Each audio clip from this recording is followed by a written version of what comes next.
Hello, it's Matt Thomas, another tech tip for Sonic Academy. We're going to look at sidechaining your reverb. Why would you sidechain your reverb? Well, because you've sidechained everything else.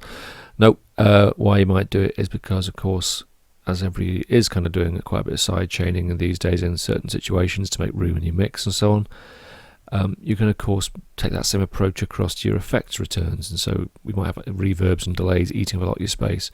So from a mixing point of view, it's worth considering sidechaining your reverbs. You can also use it as a kind of sound design tool, which I'm going to do here, where you kind of make it quite sort of bold and brassy and stick it out there in front. It's kind of like an Anjuna Deep kind of prog crossing into trance kind of a sound. So we've got a little Farfisa.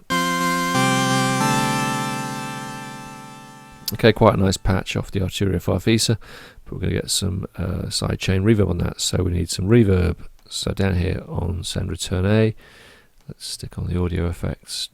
Go down to the ordinary reverb in Ableton, and I want to use a couple. I'm going to have the bright long verb for a bit of a sort of splashy brightness at the start, and mega flexions, which I'm going to make much longer, about 12 seconds, and again I want them both 100% wet. So I'm going to send into that, and yeah, that'll sound a lot better straight away, but it is going to be a bit of a mix eater.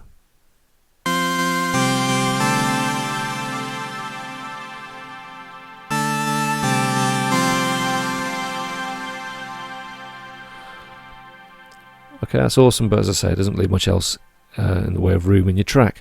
So we want to get a compressor after that for a bit of side chaining, knock out some of the sound occasionally. So we want a side chain, we want it on, we want to pick the input. Now you can just take it off the normal kick. What I'm going to do is actually add a track, and I quite like to do this because it means you get a little more control. So I'm just going to take one of these kicks, and I think what we'll do is we'll just have it on beat 1 and 3. I'll copy that across a few bars here. So it's not going to be sidechaining quite as often as if it was just coming off the 1, 2, 3, 4. We're just getting the 1 and then the 3.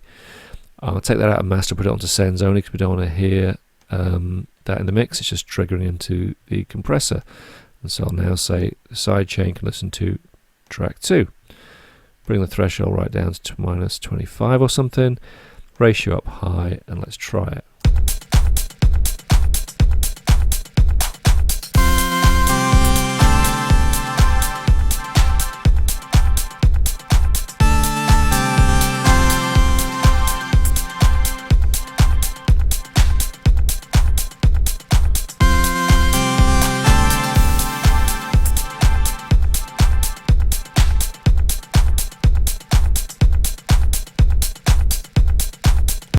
There you go, nice simple sidechain reverb. And once you've kind of gone to the trouble of making that reverb sort of stand out by making the sidechain, bringing the sort of changing volume there because it kind of rhythm so your ear picks it up easily. You can also maybe add an EQ on the end and maybe filter it a little. Let's do that now before we finish up.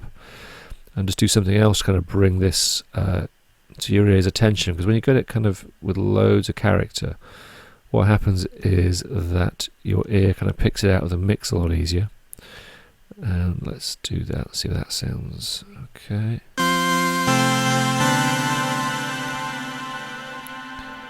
It sounds woefully badly played, but the reverb is a lot nicer, a lot shinier. Let's get even more on that gain there.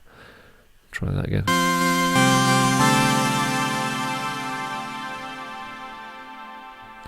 Going to add a tiny touch of boost as well.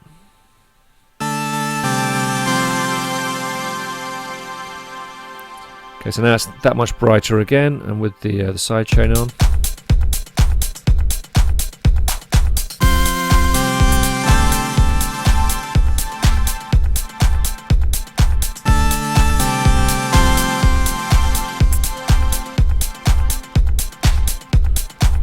There you go.